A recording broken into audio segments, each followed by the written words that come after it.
चलिए आगे बढ़ते और बात कर लेते हैं एक और बड़ी खबर की। राजधानी भोपाल से आपको बड़ी खबर बता रहे हैं, जहां बीएसपी सुप्रीमो मायावती का मध्य प्रदेश दौरा 19 अप्रैल को सतना में जनसभा करेगी। विंध्य और चंबल का भी दौरा करेंगी। चुनावी तैयारियों में बहुजन समाज पार्टी जुटी हुई है और यही वजह है कि अब बीएसपी सुप्रीमो मायावती का मध्य प्रदेश दौरा रहने वाला है। अब इसी खबर पर ज्यादा जानकारी के साथ में योगेश का रुख कर लेते हैं, हमारे साथ में जुड़े हुए, माफ कीजिएगा दुर्गेश का रुख कर लेते हैं, हमारे साथ में जुड़े हुए। दुर्गेश, सबसे पहले बात कर ली जाए 2023 के विधानसभा चुनाव की। हम सभी ने रिजल्ट देखा, उसमें कहीं ना कहीं बसपा जो कि 2018 के विधानसभा चुनाव में कुछ कमाल कर पाई थी, 1-2 सीटें लेकर आ पाई थी, लेकिन इस बार विधानसभा चुनाव में बसपा के हाथ में एक भी सीट नहीं गई थी। अब लोकसभा चुनाव की तैयारी है। जिस मध्य प्रदेश में कांग्रेस जैसी पार्टी कमाल नहीं कर पाई, क्या वहां पर बहुजन समाज पार्टी का थोड़ा बहुत असर देखने को मिल सकता है?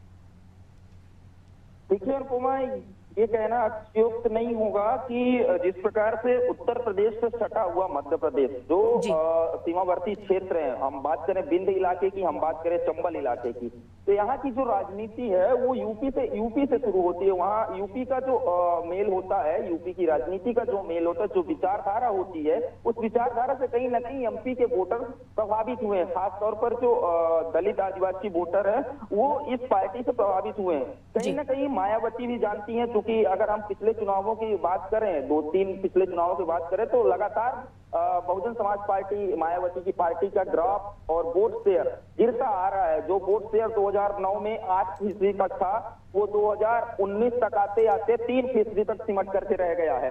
लेकिन कहीं भी ऐसा नहीं है कि पार्टी हार मान रही है। पार्टी के अपने तर्क हैं, पार्टी का कहना है कि हमारे जो वोटर हैं वो हमारी पार्टी के साथ हैं, और यही वजह है कि मायावती ने अब तक 17 उम्मीदवार घोषित कर चुके हैं मध्य प्रदेश में, और इन 17 उम्मीदवारों के पक्ष में मायावती जो बसपा सुप्रीमो है वो अब कहीं ना कहीं उनके दौरे मध्य प्रदेश में शुरू होंगे। और जो विंध्य क्षेत्र है और चंबल क्षेत्र है, हम बात करें विंध्य क्षेत्र की सतना लोकसभा सीट से, तो यहाँ से अभी हाल ही में बसपा ने नारायण त्रिपाठी को अपना प्रत्याशी घोषित किया है। उनके पक्ष में 19 अप्रैल को सतना में विशाल जनसभा को संबोधित करेंगी मायावती, और उसके साथ ही 28 अप्रैल को चंबल क्षेत्र के मुरैना में चुनावी रैली को संबोधित करेंगी। और उसके साथ ही जो रांची कोऑर्डिनेटर हैं गौतम आकाश आनंद, वो भी दौरे करते दिखेंगे अपने को।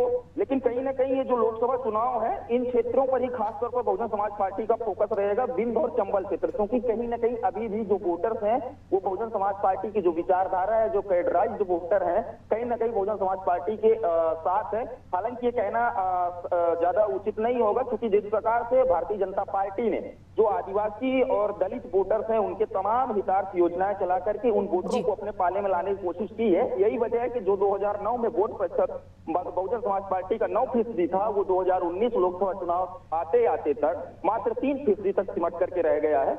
जी बिल्कुल, तो ऐसे में जरूरी हो जाता है कि वोट प्रतिशत में किस प्रकार से इजाफा किया जाए। बहरहाल देखने वाली बात होगी कि मायावती का जब सतना दौरा रहेगा तो उसका कितना इम्पैक्ट पड़ता हुआ नजर आएगा। लौटूंगे आपके पास में, आगे भी आपसे खबर पर अपडेट लेंगे।